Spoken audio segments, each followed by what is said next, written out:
that I could be possibly put on a respirator. I would lose the ability to breathe on my own. Terrified that their son is slipping away before their eyes, Greg's parents decide that they can no longer trust the medical team. I was afraid my son was going to die in that hospital. I demanded that Greg be transferred to another hospital. After my dad talked to the doctor came back and told me that they were going to send me to Candler Hospital in Savannah, Georgia. With his pain and numbness still spreading by the hour, Greg is loaded into an ambulance for the 100-mile trip to Savannah. By noon, Greg is being rushed into the ICU at Candler Hospital, where neurologist Dr. Julia Michael takes over his case. It was clear that the situation was urgent. I was afraid this pain and weakness would creep up to his neck and paralyze him, because this implies a progressive situation that's moving very rapidly. Dr. Michael seemed to be asking questions that the other doctors didn't ask, and she wanted to figure out what was wrong. So Dr. Michael performed a neurological exam, and she checked my reflexes, any sensation on my legs. When I tapped his knees, his leg would jump and jerk and shake uncontrollably. This was clearly abnormal. And he had what we call Babinski signs. When we stroke the bottom of the foot, the toe goes up. The abnormal reflexes suggested there was some involvement of the spinal cord. When I did the sensory exam, every time I stuck his leg with a pin, it caused severe pain. He was so super sensitive. I had seen this constellation of symptoms in a patient before, so I had a hunch about what this might be. Just 72 hours ago, Greg Sapp ran 5 miles. But now, a mysterious disease has stopped him dead in his tracks. Almost every part of his body is numb. Making matters worse, he's in agonizing pain, and doctors have no idea why.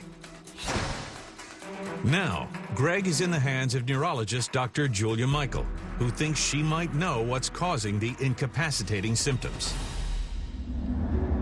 When I reviewed the spinal fluid information, it showed Greg had a white blood cell count of 25. Normal is less than 5, which did suggest that the spinal cord was inflamed.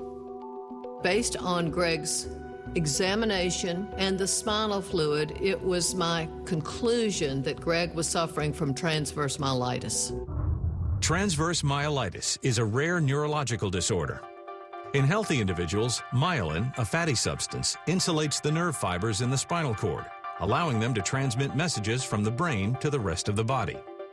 But in patients like Greg, white blood cells go haywire, destroying the myelin and causing inflammation and damage to the nerves.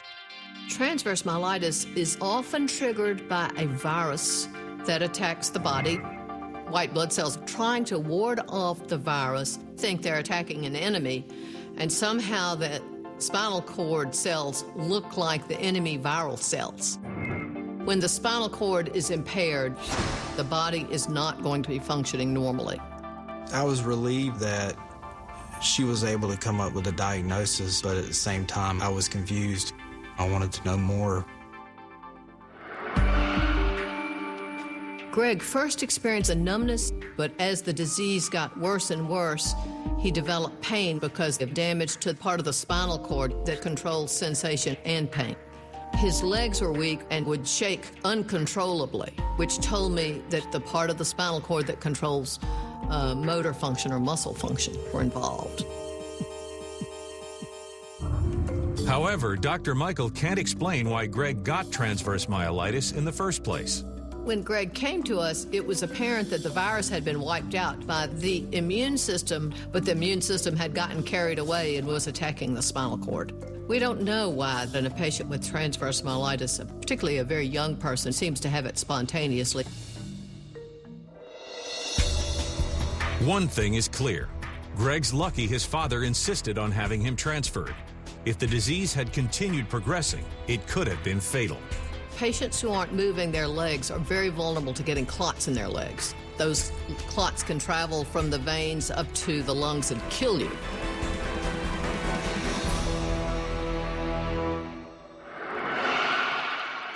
I was very grateful that Dr. Michael was able to figure out what other doctors weren't able to.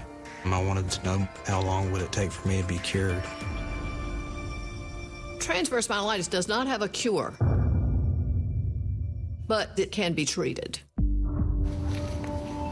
We started Greg on steroids because with the steroids we could block that immune system and calm the whole spinal cord down. But the effects of transverse myelitis can be permanent. It was really unclear what his future held. It was terrifying because I didn't know whether or not I would be able to walk again. We all just sit on the bed and cried. But Greg's a fighter. I said, it's just a battle we're going to have to fight. And he said, I'm not going to give in to it, and I am going to fight it. 2 weeks later, with his immune system under control, Greg is discharged. But now he must begin the process of getting his muscles back in shape through long and often challenging physical rehabilitation sessions. Moving my legs was very painful. I was still not able to stand up. The pain and the numbness started to dissipate about 2 months after I got out of the hospital. 3 months after being discharged was when I took my first steps. I came home one day from work, and Greg said, look, I can do it. I can't go very far, but I can walk. It was just a very joyous moment. Now back on his feet, Greg begins learning more about his disease and is surprised to discover how rare transverse myelitis is. There are only about 1,400 cases diagnosed in the United States every year. But he still can't help but wonder why the doctors in the first hospital didn't recognize the symptoms. Transverse myelitis is difficult to diagnose because it can look like Guillain-Barré syndrome, and it can look like multiple sclerosis, and also sometimes you can actually see the area of damage on the MRI. In Greg's case, we saw nothing abnormal in the MRIs. Today, 2 years since his harrowing ordeal, Greg is still recovering and getting better every day. Greg has made a lot of progress from when he left our hospital to where he is now. He could barely walk. He was plagued by pain. And now he walks with a cane. He's making the most of it.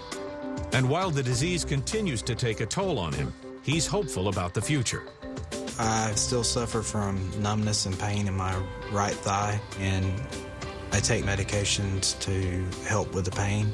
And even though I'm not able to run like I used to, I'm able to walk, and that's a big step.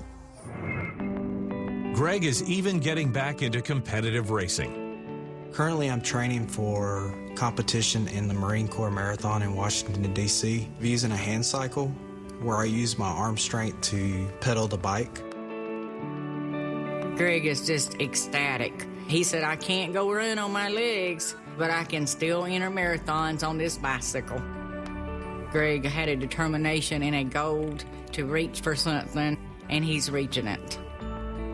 Greg is my hero. I'm very proud of what he's accomplished. Currently, I'm pursuing a degree in psychology. I want to help veterans who suffer from post-traumatic stress disorder. My advice to help other people that have the same problems is to keep your head up. 2 years ago, I never would have thought that I would be able to compete in a marathon.